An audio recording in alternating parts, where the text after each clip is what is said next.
menarik ya apa yang kita dapat ya, perkiraan sumber daya emas ini di daerah Onto, Dompu di NTB ya.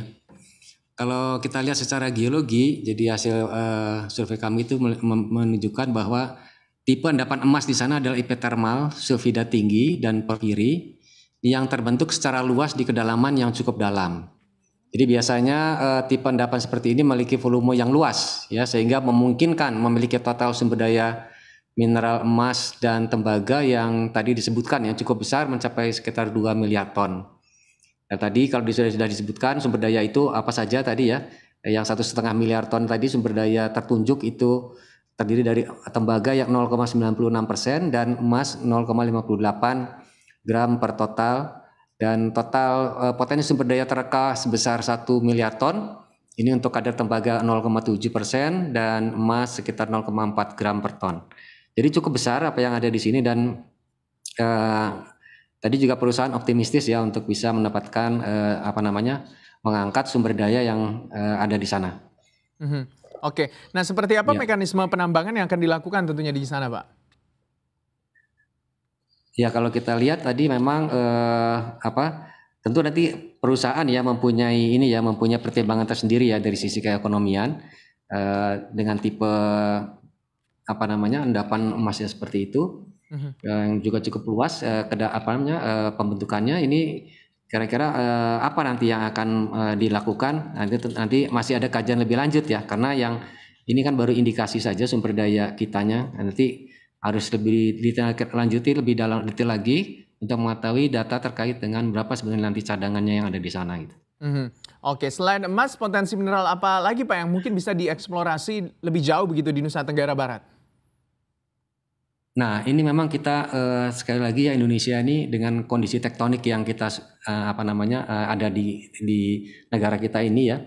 Ini kita dianugerahi berbagai macam sumber daya yang luar biasa besar. Namun juga di sisi lain juga kita potensi terkait dengan kebencanaan geologi juga cukup besar. Nah, khusus untuk di NTB ini ya, ini memang memungkinkan terbentuknya berbagai macam mineral di sana ya. Nah, ini seperti apa yang terdapat di Dompu tadi, Nusa Tenggara Barat, Lombok ya. Kemudian kita juga kalau lihat di jajaran di sepanjang Nusa Tenggara Barat itu ya, seperti di Bima, Dompu, Lombok Barat ya, Lombok Tengah, Lombok Timur. Kemudian juga ada di Sumbawa Barat dan Sumbawa yang terdiri dari komoditas emas ya, emas primer ya, kemudian perak, ada timbal besi primer, kemudian ada mangan ya di sini. Kemudian pasir besi, tembaga, dan titanium. Ya, luar biasa ya, bervariasi potensi logam yang mineral logam yang mungkin kita dapat temukan di Nusa Tenggara Barat ini. Saya kira itu. Pak, kalau kita lihat mungkin ya dengan temuan yang sangat besar sekali potensinya ini, kenapa sih sebenarnya wilayah NTB ini kaya akan bahan mineral begitu ya Pak? Kalau kita lihat dengan potensi yang seperti ini di wilayah mana saja sebenarnya di Indonesia yang terindikasi?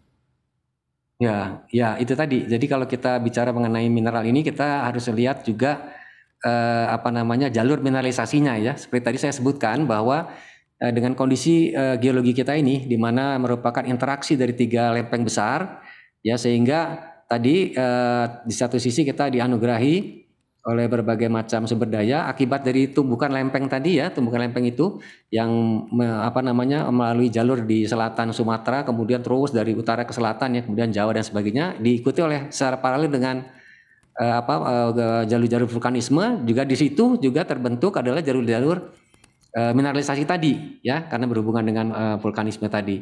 Nah, ini memang di NTB tadi sangat mungkin terbentuk bahan-bahan mineral yang sangat kaya ya. Karena tadi berdasarkan tatanan geologinya, di NTB ini terdapat 2 pertemuan lempeng besar. Tadi sudah saya sampaikan ya, ada lempeng Hindia Australia dan lempeng Eurasia yang berinteraksi saling bertumbukan. Dan batas kedua lempeng ini merupakan daerah yang sangat labil karena di tempat ini tertumpuk energi yang sangat besar ya, dan sewaktu dapat terlepas dan berbentuk gempa bumi, letusan gunung api, dan daerah longsor ya, yang muncul ditandai dengan munculnya gunung api aktif dan kegempaan yang tinggi.